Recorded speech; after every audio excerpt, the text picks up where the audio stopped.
Hopefully, it should now be obvious. When a popular work pops off, its influence spreads. Up until now, we've mostly looked at works directly tying into that wave of Evangelion inspiration. Last time, we looked at several works which may have been altered or perhaps course-corrected by its effects. This time, though, I want to kill two birds with one stone. I want to, once more, show why real and super robo are bad definitions, while also talking about how, after a point, Ava's shadow perhaps became so diluted it's questionable just how much, original credit you can even give it. So yeah, this is an episode of taking supposed trends to their breaking points. And in the process, maybe getting at something more important about art and culture, and realism in general.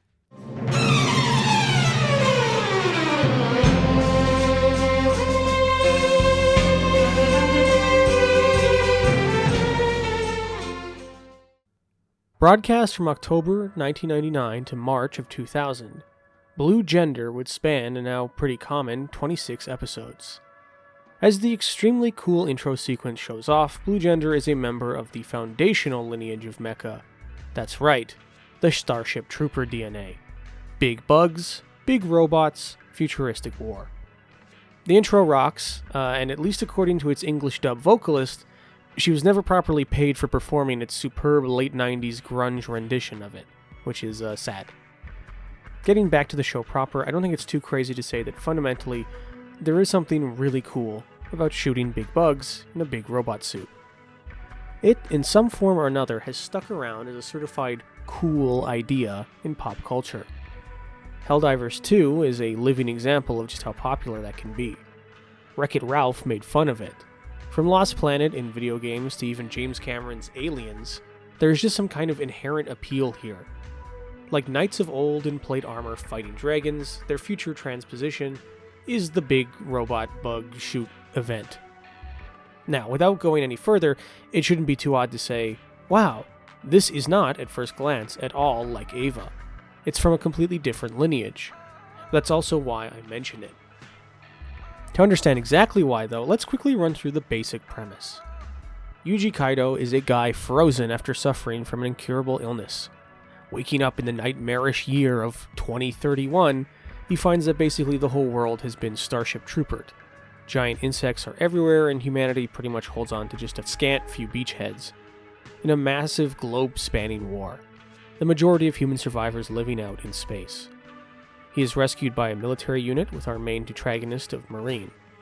Through a tough series of battles, they try to escape to space, but are stranded on Earth, with the majority of the squad dying in the first few episodes. With that, the brunt of the series is them trying to get from Japan to the Baikonur Cosmodrome and escape the big blue bugs.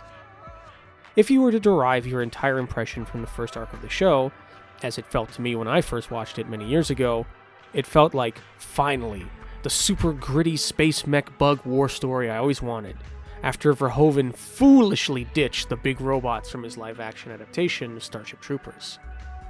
However, that initial impression, it's kind of just that. As the series goes on, eventually we know our two main characters are going to be too important to die randomly. Stories fall into a natural pace in regards to how to handle this. After all, it's fiction, not a documentary called The Most Real Bug War, now in color. So getting back to that first point, why mention this show in regards to Evangelion? Ultimately, it's because a good central chunk of it is the main character's progression and growth. That really is the focus. Going from a defenseless, modern civilian who would rather die than go on living in this nightmare world, to someone comfortable with executing violence to survive. Especially big, robot suit violence in particular. Wait. Hold the phone, Mr. Argon. Isn't that just Starship Troopers? And Muv-Love. Isn't that just Johnny Rico learning to be a big kill war man? Yeah, but I don't remember Rico ever getting quite this introspective at times. Or more bluntly, the story not just existing for Heinlein to talk about his weird authoritarian veteranocracy. I don't even think it's even Amuro, who, let's be real, was never great at self-analyzing either. Maybe it's Krim Kashim from Dougram at most, but even that's stretching it. More directly, the show is giving a lot of time for this to take place. So I think, fundamentally, while Yuji is 60% Johnny Rico and probably like 30% Krim or Amuro, there is perhaps 10% of a Shinji in here as well. And that's kind of why I mention it, because this is how art works. Influences get blended ever more finely as they spread out in genre and time and style. This is also why people probably don't mention this show in regards to Evangelion, because big obvious works reflect back onto its inspiration more directly, and, very obviously. But as time goes on, it gets harder and harder to say just where it cuts off 100%.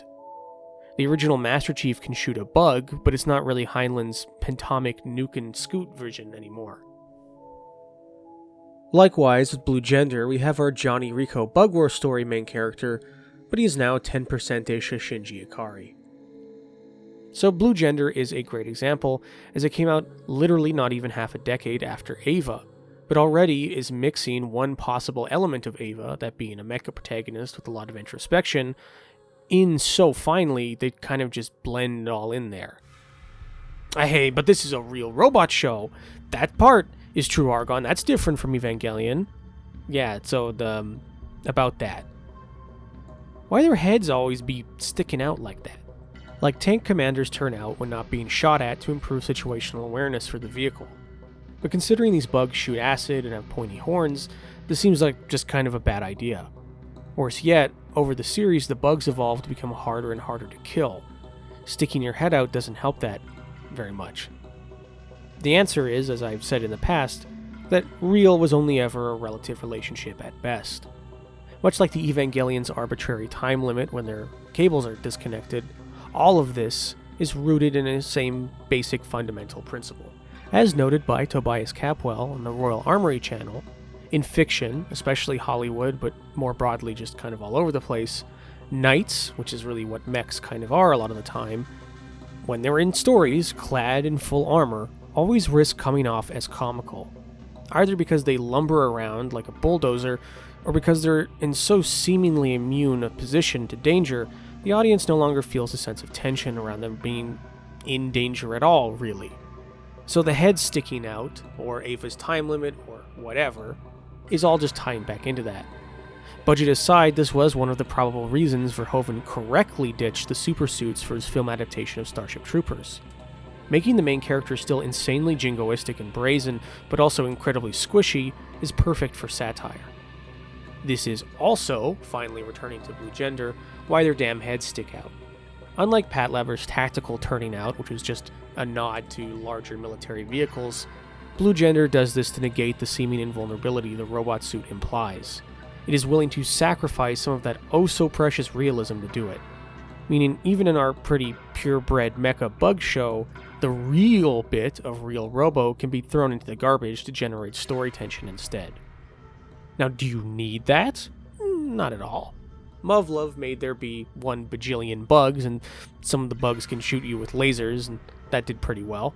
Helldivers 2 has the devs make questionable balance choices and has turbo-janky physics in its engine, where walking into the wrong rock or bug can break your robot suit. But we ain't talking about those things. We're talking about Blue Gender. Or, well, actually, we're pretty much done talking about Blue Gender. All in all, it's an okay show. The later half drags on, and, they throw in a few paperback sci-fi 70s novel twists.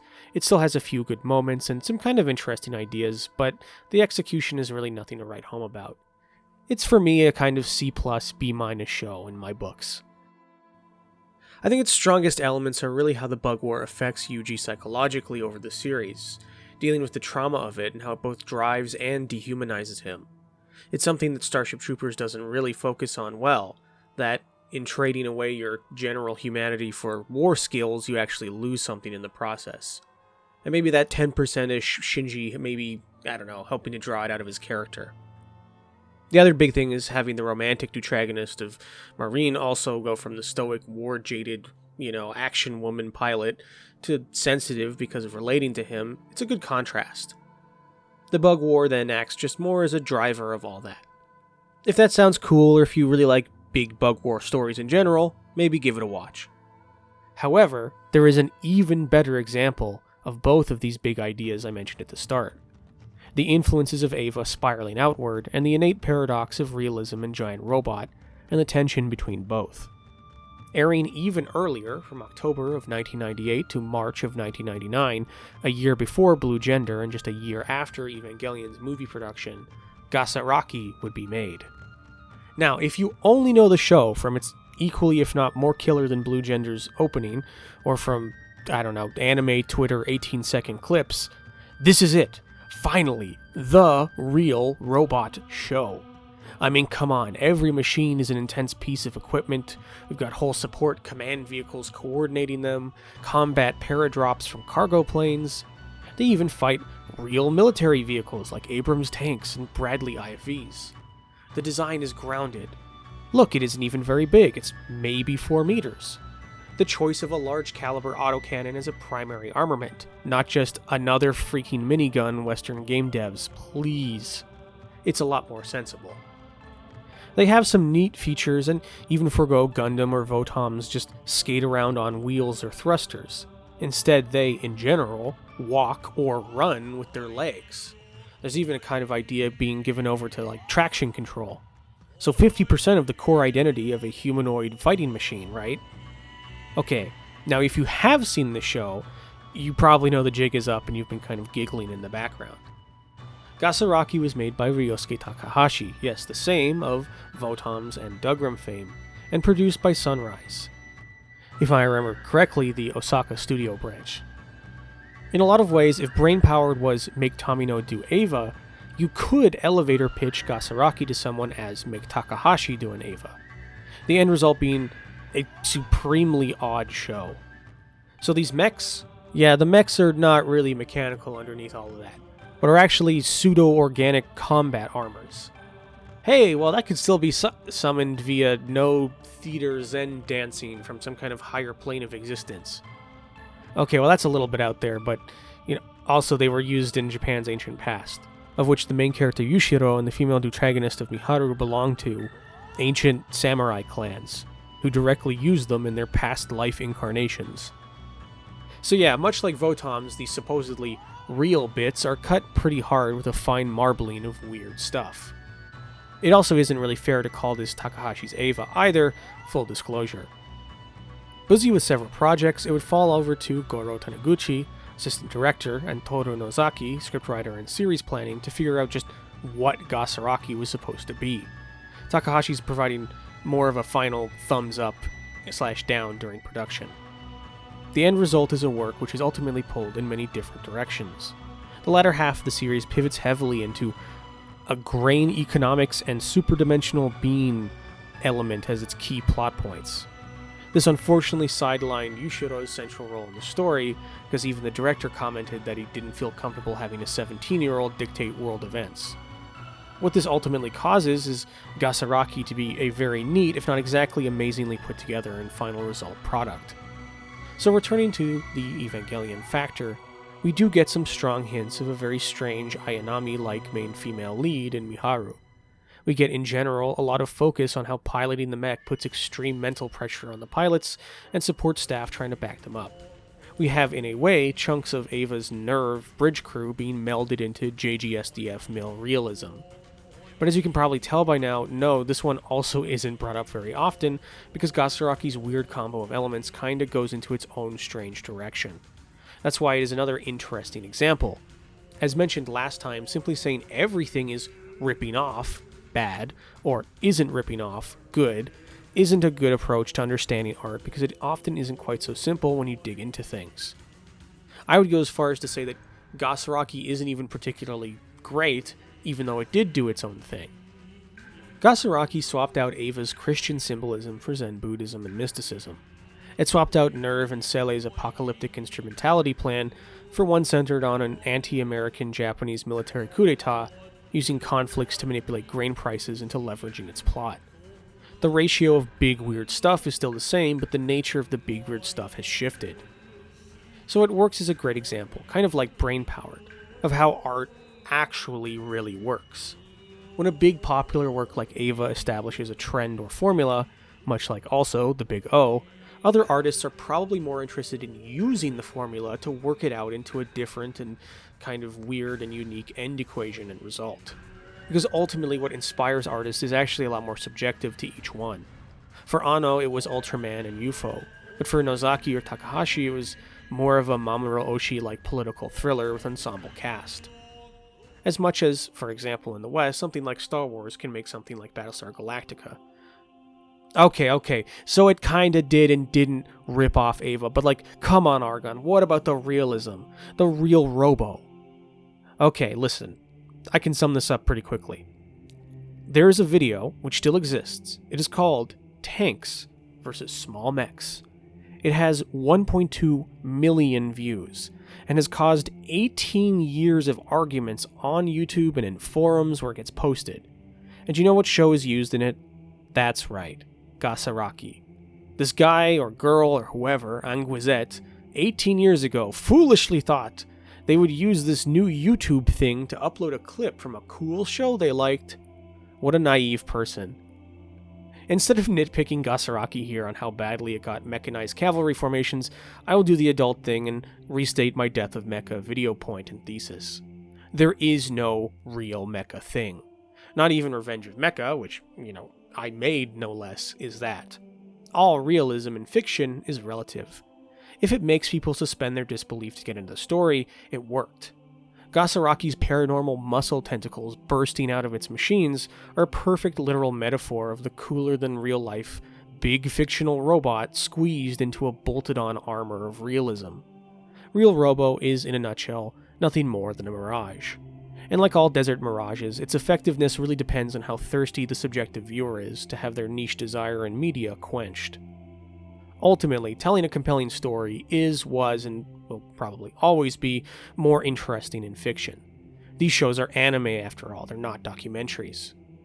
So, should you watch Gasaraki? Yeah, maybe. I think it holds up better than Blue Gender, and it's a little more interesting in what it does. If you like weird stuff, or generally like some kind of very specific mill realism in mecha, or just want some cool fight scenes, I think you could maybe get into this. I'd give it more of a B+ to A-. But it's also more janky than, say, brain-powered in terms of knowing what it really wanted to say and be. Next time, though, we're going to be looking in a really weird direction. The kind of art which gets to pop up only in the shadow of a much bigger success. The power of the giant humanoid entity to be a metaphor, and how mecha lets you explore some pretty weird ideas with its defining symbol, in Neo Ranga.